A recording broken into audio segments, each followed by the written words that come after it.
Hello and welcome to the weekend wrap up. I'm Jurnee Taylor.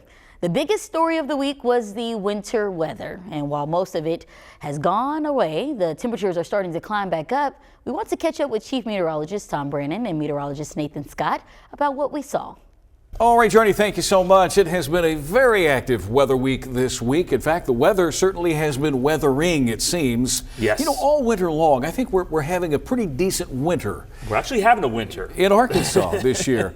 We're going to take a look back and kind of tell you what was happening this week in case you didn't already know. We started with severe weather back to begin the weekend last weekend, and then it was cold and snow and ice and just plain old cold, and we're hoping to round the bend here soon with some warmer temperatures. But let's cover how things went with our forecast and snow and ice. And it was all because the invasion of Arctic air made its way in, especially just to the north, the Ohio Valley, but the Arctic air teamed up with a storm system, and we were watching this for several days in advance. The models were very consistent. We were going to have winter weather, and it was going to be a mixed bag of precipitation. It was going to be a mixture of sleet, snow, and freezing rain. And it all came together for the most part. Yeah. And the only thing was maybe a little less snow than expected in North Arkansas. So this is a map by the National Weather Service, and they took into account all of the reports that they received with all the snow and ice and whatnot across the region and came up with this contour map. So the bullseye, as expected, was northwest and North Arkansas with over 6 to 8 inches of snow.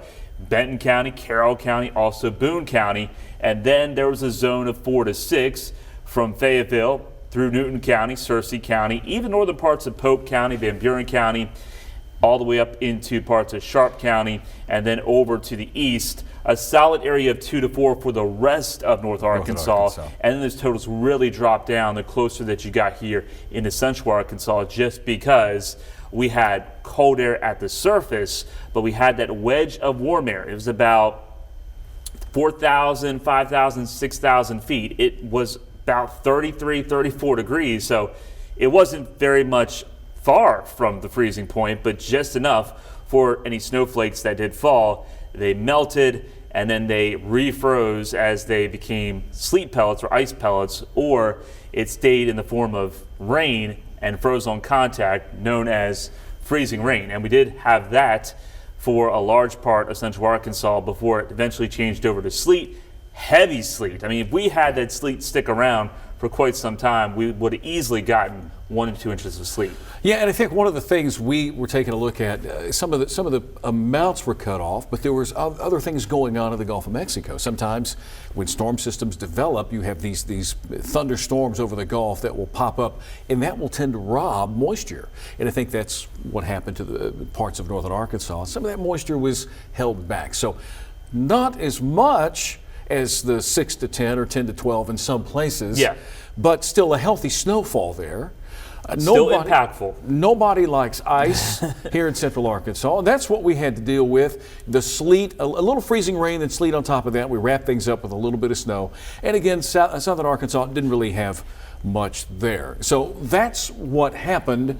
Let's talk about the snowfall forecast leading up to that, which, the bullseye zone was supposed to happen in North Arkansas, and it panned out there. The models were saying it was going to be 10, 12, 14 inches of snow, even like a few hours before the event. So the models did not really catch on to those storms developing along the Gulf Coast, and that just stopped the pathway of moisture moving in here to Arkansas. But for the most part, I think we did a really good job with this forecast. It was 2 to 4 for Clinton into Cleburne County, Independence County, and then we went with a broad area of a trace to 3 inches just to take into account some folks would see maybe just a few snowflakes around the region. Others, if you got that final burst of snow, which we did. We did. It didn't stick around very long, but there was a burst of snow, and that did produce a dusting, and we were just taking into account, like if those bands stuck around a little bit longer, then you could have seen 1, 2, maybe 3 inches of snow. But certainly South Arkansas, we told you, is primarily going to be maybe a little bit of sleet or some freezing rain before it ended. Yeah, and to top it off here, in terms of sleet, the sleet forecast, a half an inch to 3. We were probably on the lower end of that here. But National Weather Service picked up a half an inch of sleet with the snow. And, of course, the icing, the freezing rain. To me, this lasted a little bit longer maybe than it was supposed to before it transitioned to sleet. But we had freezing rain as well. We had a glaze. We had 0.05 of an inch for a large part of central Arkansas. That certainly did verify. And then Mena, I think, did see a 1/4 inch of ice into Polk County. And it did end as a little bit of freezing rain in southeast Arkansas. Forecasting wintry weather is the most difficult thing in Arkansas. But one of the things that was given was the Arctic cold that settled in right behind this system. We knew it was going to get cold, and I'll say this, a lot of us are ready for the warm up. We had record low temperatures, and now we're going to begin to see some warmer conditions beginning Sunday. The pattern is doing a 180 flip. We're going to see high pressure off to the east that's going to be pumping in warm air from the west and southwest, and up the numbers go. So Sunday, you get close to 60 in some locations. Monday, back close to to work. 70. Yeah, that's going to be really nice. And then, hey, break out the shorts and T-shirts. Low 70s. That is going to feel really good after seeing temperatures drop down to the single digits and even below zero in parts of the region earlier in the week. And it's one of the things with winter, you're going to get the highs and lows settling in on a time where we're going to have above average temperatures. I think a lot of people are ready for winter to be over with. I will say this, the ice melt supply has been depleted. There's no more ice melt here in Arkansas, so we will certainly take the warmer temperatures. And they probably won't be ordering anymore just because they're thinking, okay, now we're getting into March, we're done. But this can flip once again. I mean, there's still cold air in Canada and Siberia that could try to push its way back down into Arkansas as we go into March. So we can't say, hey, we're done with any threat of winter weather for the rest of the season. I'm not ready to say that just yet. Sometimes March can be colder than April. February. It's been a long month this week, folks. All right, so that wraps it up for Nathan and on Jurnee. We'll send things back to you. Well, despite the weather, it was another busy week at the state capitol. Rebecca Brown braved the elements with lawmakers and has a recap of what happened. Ladies and gentlemen in the galleries, welcome to the Arkansas Senate. Senate Majority Leader Bart Hester kicked off the morning session with a clear message. We have a lot of work to do. I just asked that, the plan is for us to be here tomorrow and to be here Thursday under normal schedules. Senators gathered to handle pressing business ahead of Tuesday's wintry mix. Starting first with Senate Bill 142 to create the Bell-to-Bell No Cell Phone Act amended by Republican Senator Tyler Dees. To make sure that any device given by the school district to a student is not considered a personal device. The rule for special events that they have to get clarity from the Department of Education on what a special event is. Senator Dees also clarified rules for concurrent classes. The bill passed and now heads to the governor's desk. By a vote of 27 yeas, 1 nay, 1 non-voting, 4 present, the bill passes. Two of the canvassing reform bills pushed by Republican Senator Kim Hammer remain held up until next week at least. But another similar proposal arrived from the House. As many as a dozen bills dealing with the petition process are making their way through the legislature. And a day after sponsors filed Sarah Huckabee Sanders' higher education reform bill, a proposal about what high school history classes should include drew criticism from Democrats, who opposed the governor's other big education reform, the LEARNS Act. Senator, are you concerned about the governor vetoing this bill? I'm not, no. I've heard her say pretty clearly that she's going to veto any bill that indoctrinates school kids. So I just was wondering if that's something you had considered. Well, this is educating kids. I'm going to leave that decision as to whether we vote on this bill today to the will of the committee. Despite the freezing temperatures outside, lawmakers inside of the state capitol once again found themselves in a heated debate over Senate Bill 207. It's one of several bills aimed at making the state's petition system more secure. If somebody does present to you with a petition to sign, I think there is a duty to raise the awareness of the importance of the document that is being signed. SB 207 made its way to a House committee on Wednesday. where Republican Representative Kendon Underwood proposed an amendment that would require canvassers to disclose the consequences that come with committing petition fraud. Opponents say the bills would make the process unnecessarily difficult. But the biggest debate of the day was over whether lawmakers should even be discussing the bill while much of the state is covered in winter weather. And so I don't think that we're doing anything unfair by voting on a bill we've already heard essentially 6 hours of testimony on. But the other side of it is that people feel like they're being shut out of their own democracy. And that is a lot more serious, I think, than the consequences to waiting until Monday for a vote. The winter weather didn't stop everyone from making their way to the Capitol to make their voices heard. 2 people did show up to speak against the bill. After some back and forth, Democratic Representative Andrew Collins made a motion to table SB 207 until Monday, a push that failed. All those in favor say aye. Aye. All those opposed? No. The ayes have it. Congratulations, you passed your bill. The pen hitting the official document marks the beginning of a new journey within the Arkansas school system. On Thursday, Governor Sarah Huckabee Sanders signing legislation banning cell phones in schools and launching a free breakfast program for all students. Education is all about making sure every student has opportunity, and free school breakfast and phone-free schools make Arkansas even better for Arkansas students. Governor Sanders launched these initiatives back in January during her State of the State address. Now, across the political lines, lawmakers have made that proposal a reality. So we're so excited about what this bill is going to do and how it's going to help protect our children, not only from a distraction-free environment in the classroom for academic performance, but also for the emotional intelligence, the socialization that they need, and really just to understand what it's like to be a kid. We have a universal commitment, bipartisan, every corner of the state, to make sure that when our kids are in school, they will not be hungry.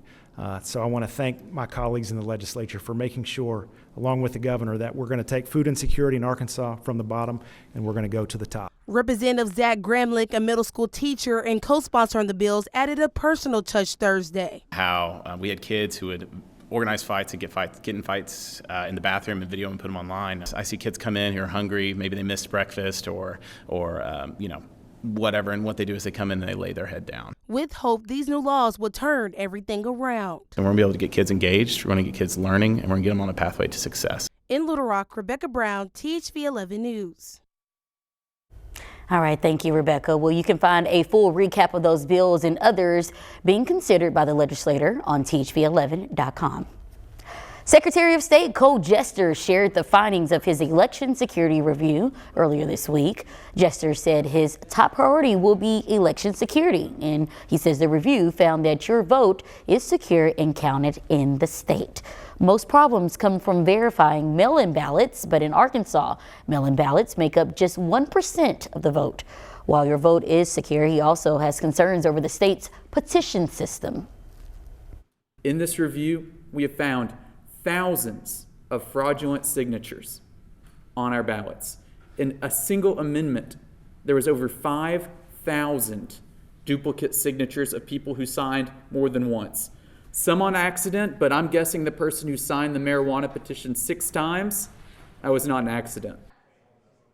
Jester gave his support for the bills currently being discussed at the Capitol that would change how canvassers can collect signatures. In other news, federal job cuts are making their way to Arkansas, and one former park ranger is sharing her story. Stacey Ramsey spent 5 years working at the Buffalo National River, moving from a seasonal role to a permanent position last March. That promotion put her in a probationary period, making her eligible for layoffs under the new policy.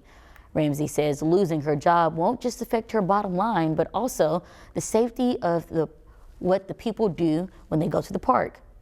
I was always out in the field talking to visitors, making sure that they understood the risks associated with whatever that they may be in the park to experience. Ramsey says employees were given the option to resign with temporary pay, but she chose to stay and then lost her job. Her story, one of thousands as a result of the Trump administration's push to shrink the federal workforce. Well, one of the men representing Arkansas in the U.S. Senate is sharing his thoughts on President Trump's first month in office. We're hearing from Tom Cotton after the break.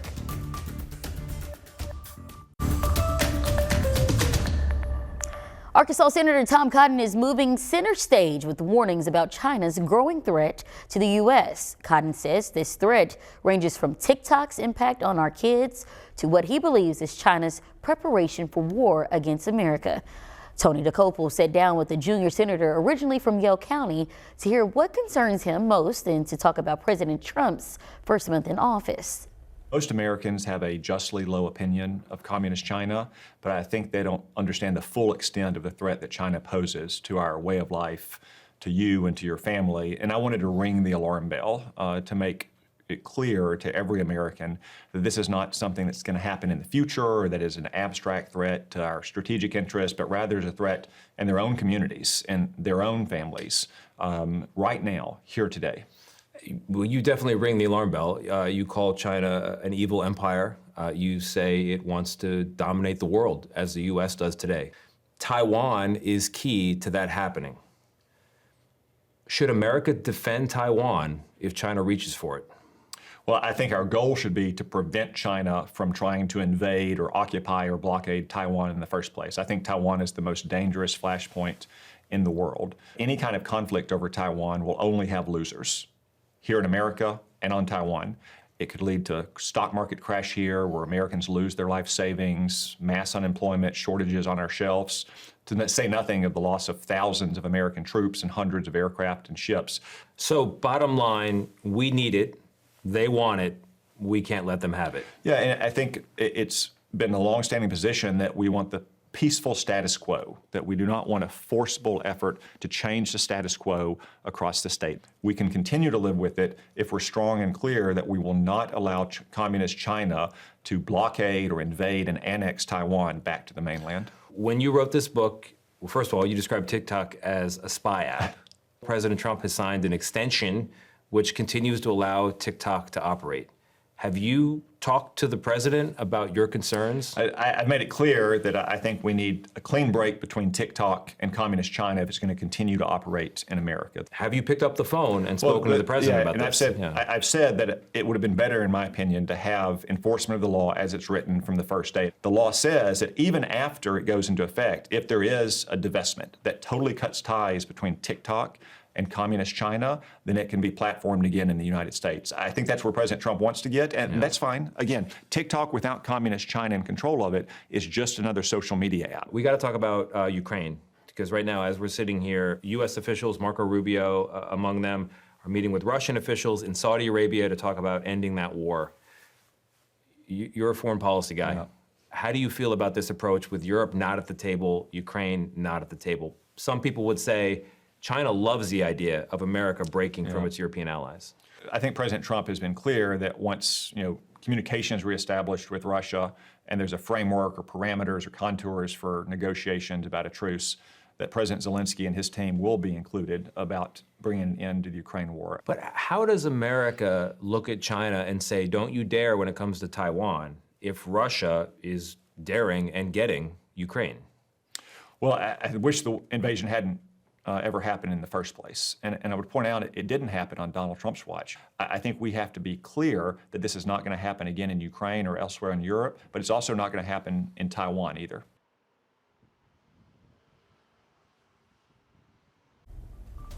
A group of volunteers in the River Valley helping people get where they need to go in the snow. Meet the Jeep drivers who brave the conditions to help the community, still ahead. But first, let's eat it up. Sometimes you can't really taste the lemon in a lemon pie. First thing you're getting, man, it's a hard life I live. This week we are in West Little Rock right off Highway 10 at Izzy's. This spot is unbelievable. Got tons of options for gluten-free stuff, burgers, salads, and I also have one word for you, tamales. What do you say? Let's eat it up.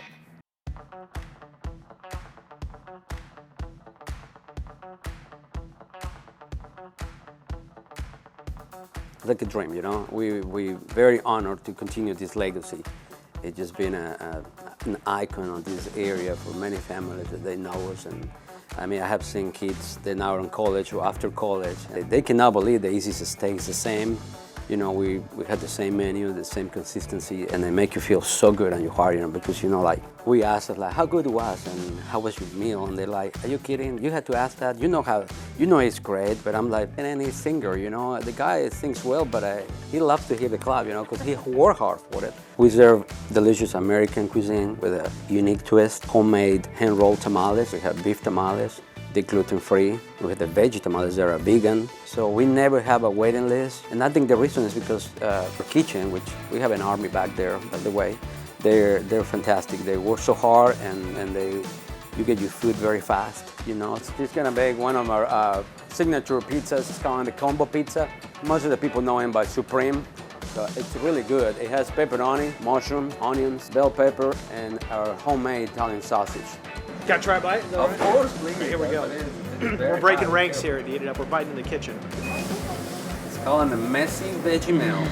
Look at that. If I ever take a break from my carnivore status, I'm coming here. The bell peppers, the tomatoes, the unbelievable pepperoni. It's so good. Oh my gosh, the sauce on there. That's unbelievable.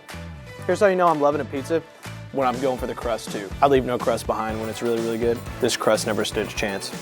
Homemade honey mustard, my favorite sauce. Sweet potato fries, come on. That honey mustard with that kick of Dijon, oh my gosh. Hey, as a parent too, you have kids with peanut allergies, bring them here. No peanuts in the house whatsoever.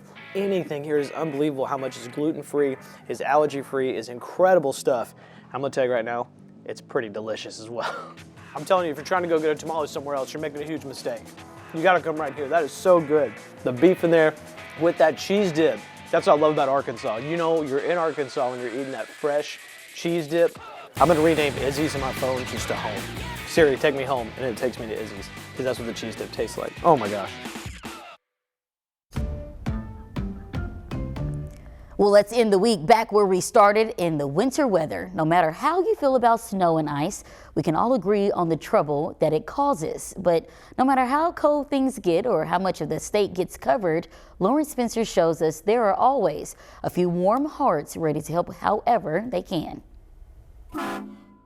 It's no secret that buying a Jeep brings a sense of community. They have their own specific wave, and like everybody in the Jeep world knows about the ducks now, and that kind of went viral and stuff like that, and they don't tell you about that when you're buying it. But it's when a fun hobby turns into a way to lend a helping hand. The founder of River Valley Misfit Jeeps, Jeremy Evans, says it becomes extra special. We build these Jeeps to go play in, we go off-road with them. But it's nice to be able to showcase them of what they really do to the people who really need help. The group has more than 800 Jeep lovers in the area on Facebook. Anytime winter weather strikes, drivers volunteer their time to get people to where they need to go completely for free. 4 years ago, my job shut down because of the cold weather and the cold snap, and we were sitting at the house and told my wife, like, there's got to be something we can do. Went out and got on the forums, was like, hey, I'm willing to come out and help everybody. Got to meet some amazing people. They'll also help tow people who are stuck. If they're stuck in a ditch, we have the recovery capability to pull them out and get them on, kind of save on that towing bill if possible. Everybody personalizes their Jeep a little bit differently. Carl Schell was out driving all day Wednesday. He got Dylan Moser to work and will take him home after. I was gonna walk to work, and then it was a little too cold, so I did some looking, and Grandma actually helped me out a little bit, and she told me about Misfits and a few slick spots, especially on those generally shady areas and our inclines. And I've lost traction a couple of times, but luckily with four-wheel drive, it doesn't cause too much of an issue. Helping those who need it and giving a few Jeep waves along the way. This is a great community, and we just love giving back to it. Well, that's it for the weekend wrap up. For THV11 Plus, I'm Jurnee Taylor. We'll see you next week.